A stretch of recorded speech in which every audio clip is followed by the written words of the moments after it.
Hello, everyone. Welcome to another episode of Agritech Founders Diary. Here we have conversation with amazing Agritech entrepreneurs who are doing amazing stuff in the Agritech ecosystem. And today we are having another amazing guest joining us this evening from Nigeria.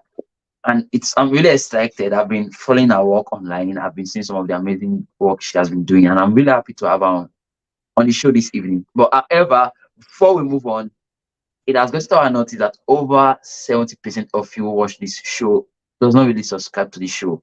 I want to appeal to please subscribe to our YouTube channel, hit the subscription button. Don't forget to hit the notification bell so you can get notified whenever we are up like this.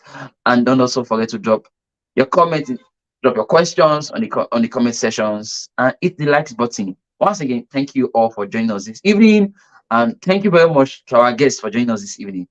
But before we move on, first of all, I want to ask. I want you to tell us your name. I don't want to call your name, so I don't murder your name this evening. Um, but I want you to first of all tell us your name. Tell us everything about you, where you started from, where you grew up from, where you school, and how it all started. Take us back to how it all started. All right, thank you very much, Kenneth. Good evening, everybody. My name is Eneyi Oshi, and I am the co-founder at Agrisiti. And I believe everything about me started, in 1999, right? I'm 23 years old, and I Oh, love okay. agriculture. I'm passionate about agriculture. I studied agriculture at the university level where I graduated with a first class in agricultural economics and extension. And I started my business during my third year in school. And this was because, aside, just going to school, getting the theoretical part of agriculture, I wanted to practice what I was learning. I wanted to explore. You know, I wanted all that I was learning to come alive in my hands. And I started my first farm in 2018 with a group of friends, and it was not very successful because we encountered a lot of issues. And I went ahead to start another farm in that same year. And I started with a poultry farm. I moved on to introduce aquaculture. The goal was to have an integrated farm. And in the course of that journey, I began to see other problems that I knew I could solve, starting with the issue with access to food. And I started up Farmisphere for that course. That was during the COVID, and we were looking at providing farmers access to market. And that was because us as farmers, we had difficulties selling our products, and we knew that farmers in our areas also had that difficulty. And we said, okay, how can we? Are you saying something, Kenneth? No, no, I'm listening to you. Go ahead. Okay. I thought you were saying something. So Uh, we're like, how can we solve this issue for ourselves and the farmers around us? And that was how Farmisphere started, as an e-commerce marketplace where we worked with farmers to sell their products. And still in 2020, when the COVID hit, urban farming took a new wavelength. We had more people. Everybody was bored, and they wanted to, do something. And we had people who were interested in cottage farming, in home gardening, in growing the foods they eat.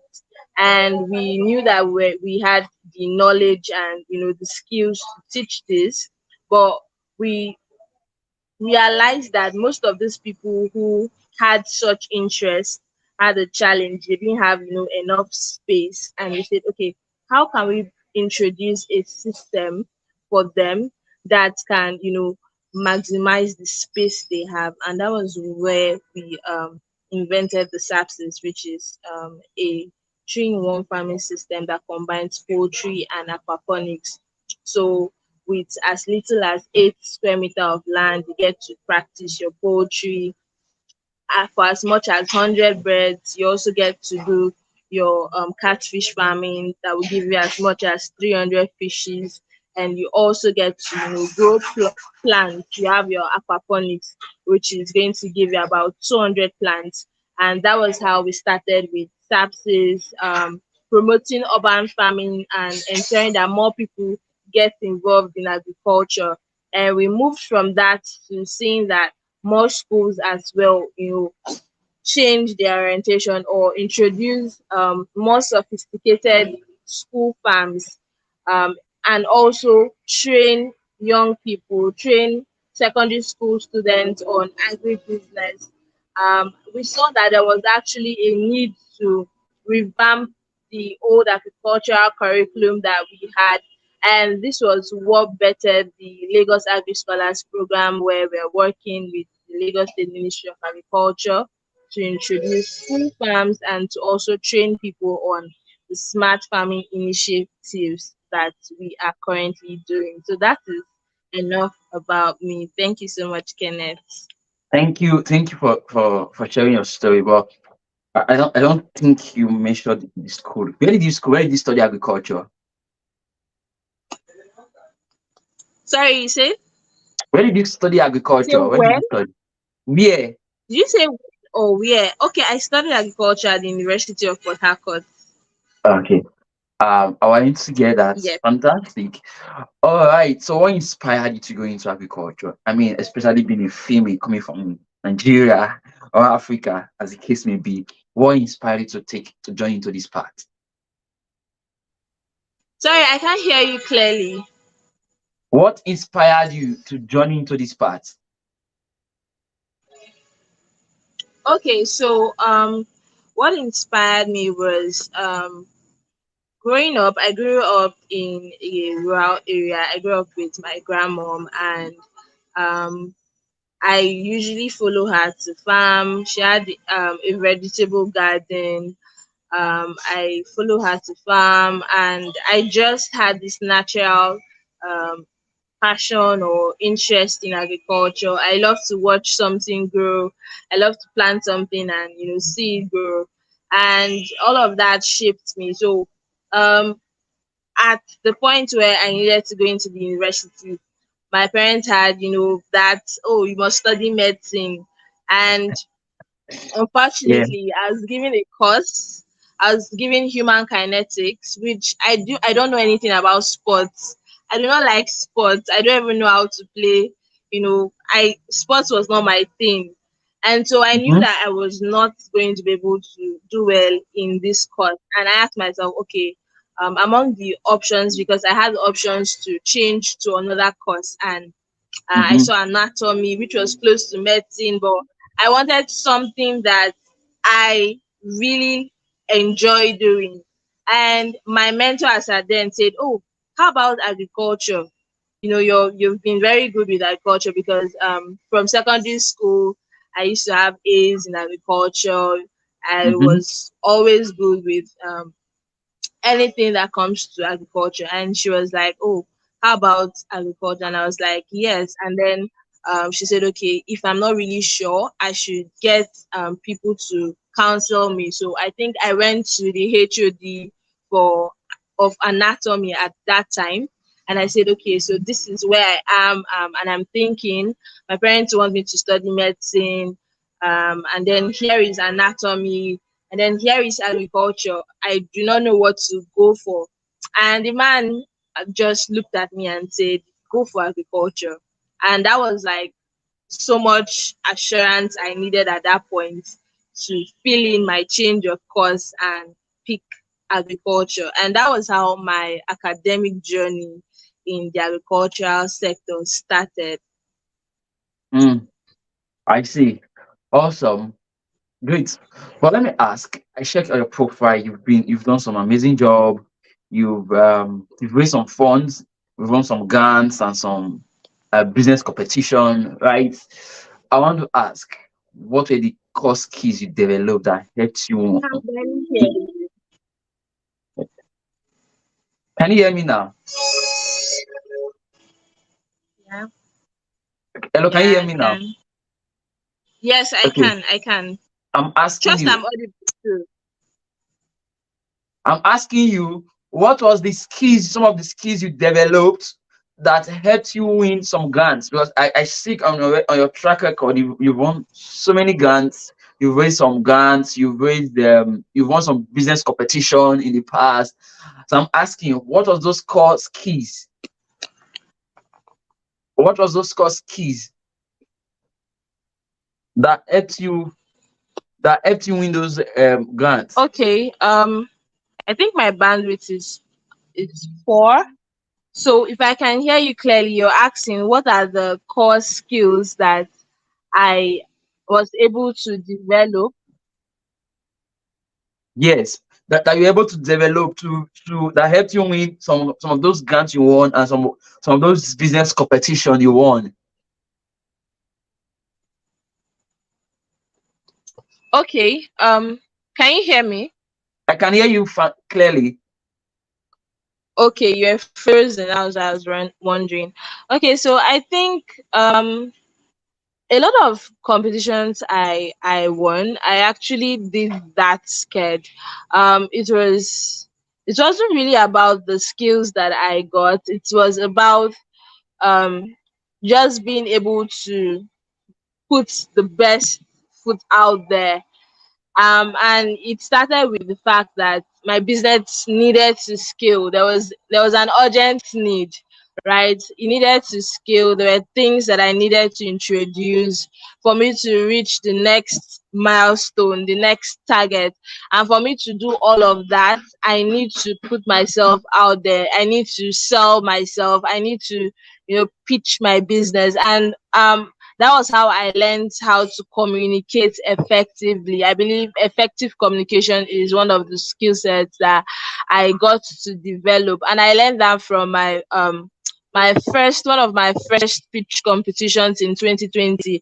I realized that most times when I'm pitching my business idea, because I understand the business, because I understand everything I am saying, I will just explain it and expect the person I am telling to understand.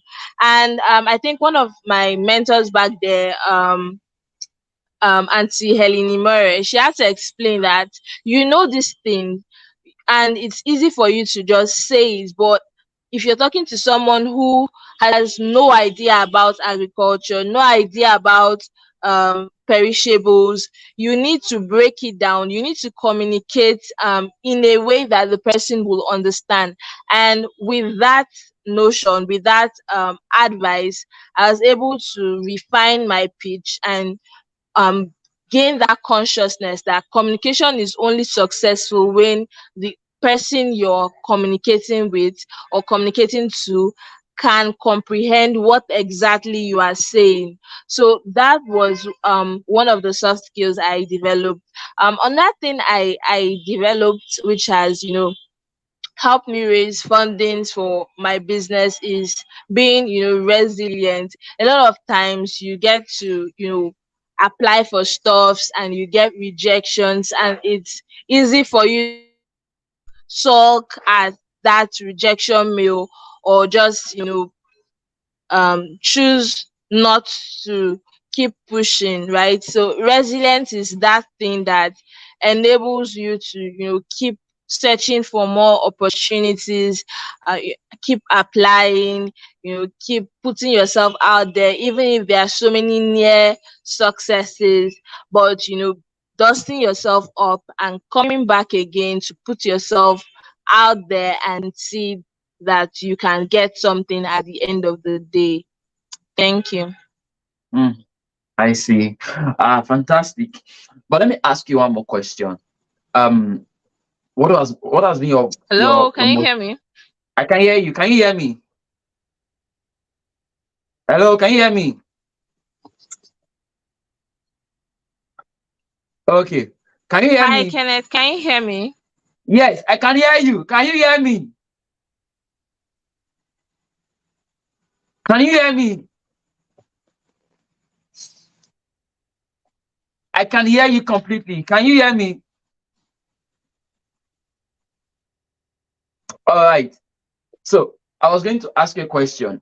I just wanted to confirm you can hear me. Can you Okay, still I hear me? couldn't hear you for a while, but I can hear you now. Okay. Yes, I I was can hear you now. I stopped hearing you for a while. all right. I was asking you, what have been your most proudest moments so far on Yes, your yes. agricultural journey?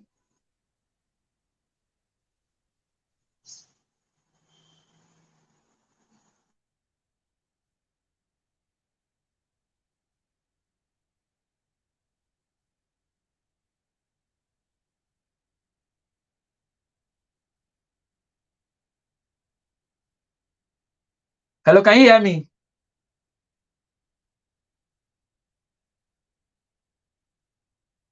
Oh, I think we we've lost her. Well, our story is one that really inspired someone. She's just 23 years old and she has been able to build some credible business for herself. She has won some grants and business competitions and raised funds through grants for her business, which is quite really, really impressive. And I'm happy she has been able to share some of the skills she developed in to be able to do that. You know, I think I completely feel this is really awesome. Really awesome, it's really awesome to be doing this.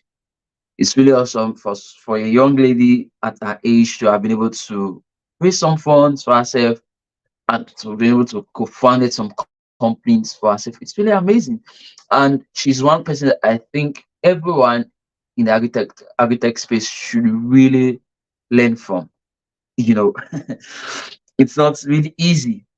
Everyone should really learn from her. She shared with us as she was inspired to take the journey as she journey into agricultural industry.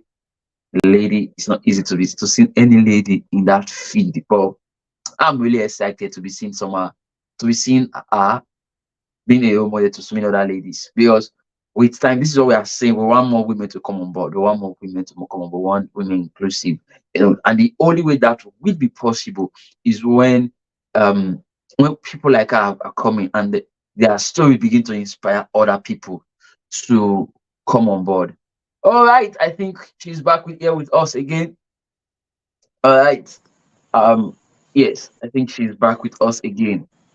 All right, welcome back. Can you hear us now? Can you hear me now? Sorry, I think my connection is really bad. Yes, I see. Can you hear me Yes, I now? can, but it's breaking. The line is breaking. So sorry. All right, can you hear me now? Is it better now? Yes, yes. Okay. So what I was asking you, what have been your most proudest moment so far on this your entrepreneurship journey? What have been your most proudest moment so far?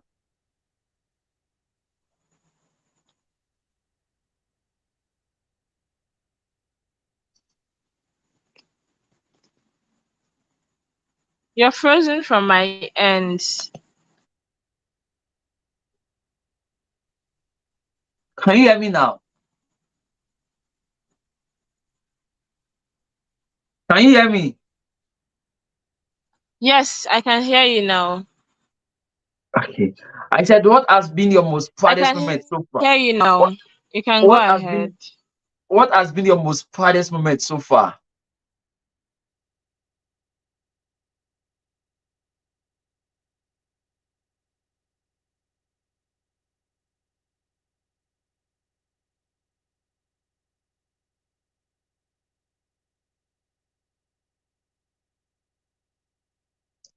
Hello, can you hear me now? I think your network is really bad. Um, I think our network is really bad.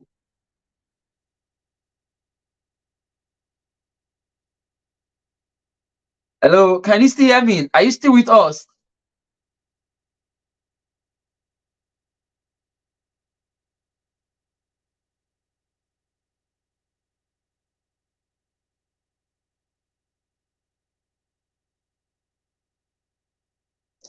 Hello, can you hear me now?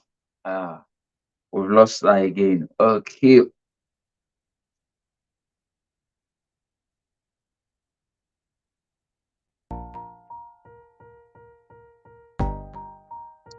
All right. We've lost her. Well, we hopefully we get her back, and then we can take some of the questions we have for her to be able to join us. I'm so sorry for the network issues, for some of the network challenges we are experiencing. I'm truly sorry about that. All right, guys. I hope you are learning something from this session. I hope you've learned some few things from our session so far. I personally have made something. One of the things that's going to stick me so far is where she made sure that communication, effective communications, can aid you to be able to raise funds. And that's really true.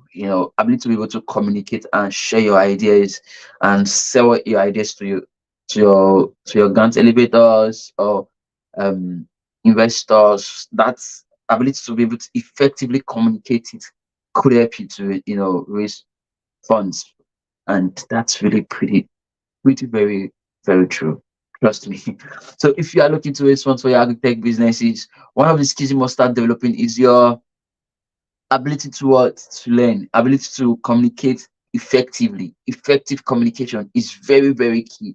And ability to do that, it's amazing. You need that skills. That's one of the things that really cut through to me. So if you are listening to us this evening, you should start doing that. You should start working on that skills, ability to communicate, ability to say your ideas. All right, I think she's back with us again. We hope this time around our network will be good, so she can take some of the questions. All right, everyone. Sorry for all the network issues. Can you hear me now? Yes, I can. Okay. I was asking. I said, what have been the most proudest moment so far on this journey?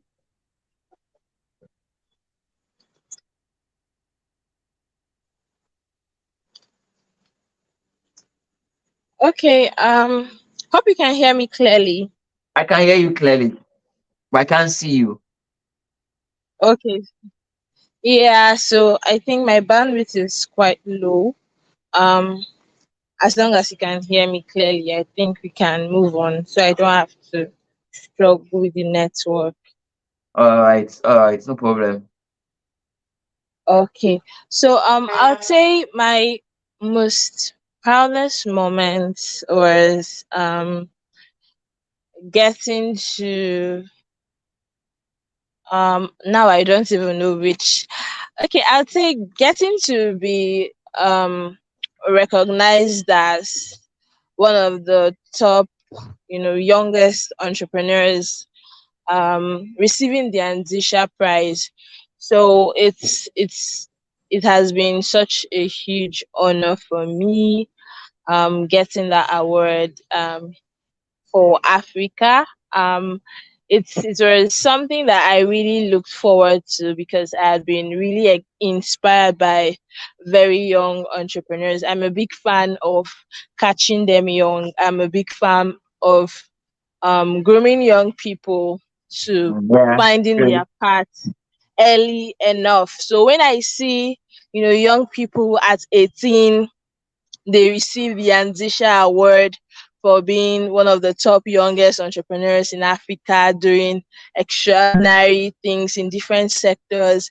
I'd always look forward to, receiving that award too, and because it's just for a certain age range, I think between 18 to 22, so it's something that I really look forward to, and I was super glad to receive that award before leaving that age range. So that was really one of my proudest moments. Oh, great. Let me ask you quickly as we begin to wrap up. Um, I want to ask you, what are you doing for the upcoming generation? Is there something you are thinking of doing for them? Yes. So currently we are working on a lot. By next week we'll be commissioning the Young City Farmers initiative, where we are grooming young people to become the next big thing in the agricultural sector. We're grooming people to food heroes. Okay,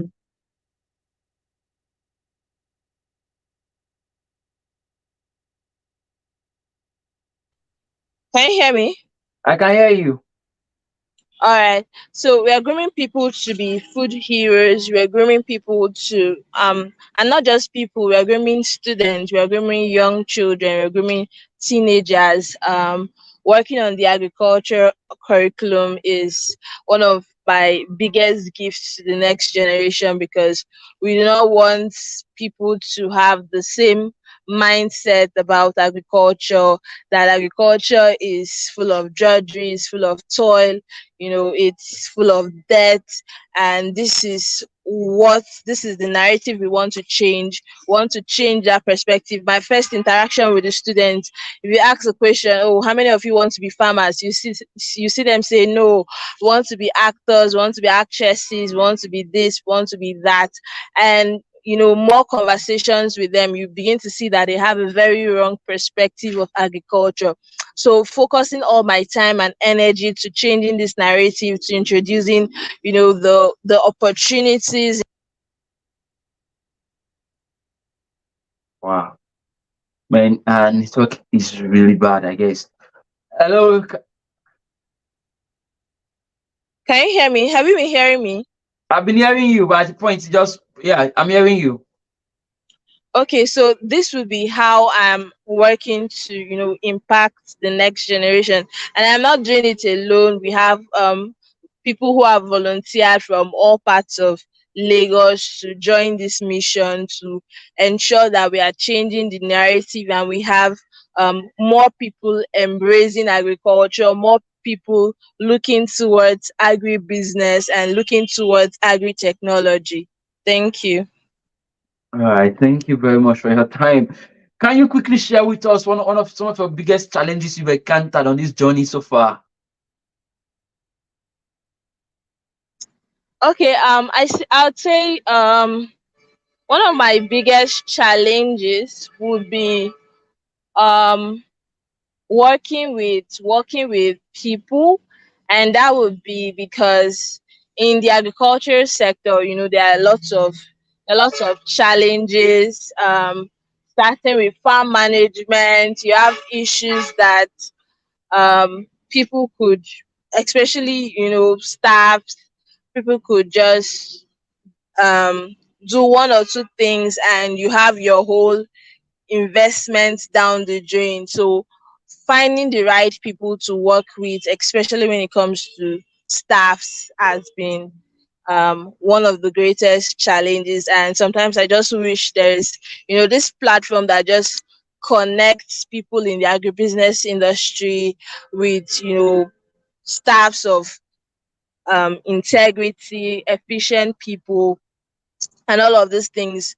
So finding the right people, basically finding the right people to work with, finding the right people to um, work under you is just one major challenge I'd say I've experienced. Thank you.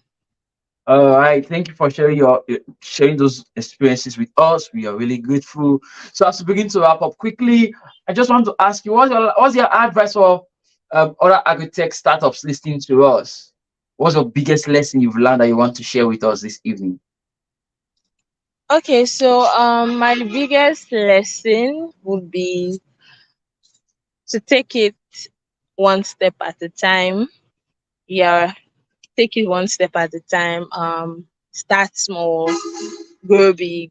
I know we've heard it 1,000 times, but it's actually a very valid point.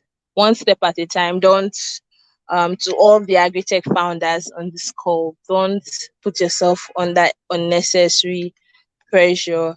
Give yourself time to grow. You should not put in 1 year effort and be expecting the returns of 10 years. Be careful who you measure yourself with. Give yourself time. Your process is different. Your journey is different. So give yourself time to grow. Thank you. Fantastic. Thank you for joining us this evening. We are so excited to hear your story this evening. Thank you very much once again. We are grateful to have you this evening. So it's on this note, we're going to call it a night. So before we go, guys, please, I want to appeal to you guys again. Please endeavor to subscribe to our YouTube channel so we can go and do bigger things. Don't forget to hit that notification button so you can get notified whenever we are up and whenever we go live like this. And drop your comments, drop your questions, and don't also forget to hit the likes button so we can get a good rate. So it's on this note, we're going to call it a night. Thank you very much for joining us, this everyone. Thank you, the audience. Thanks to our guests this evening for joining us, for your time. We are really grateful. Thank you very much. So it's on this note to call it a night.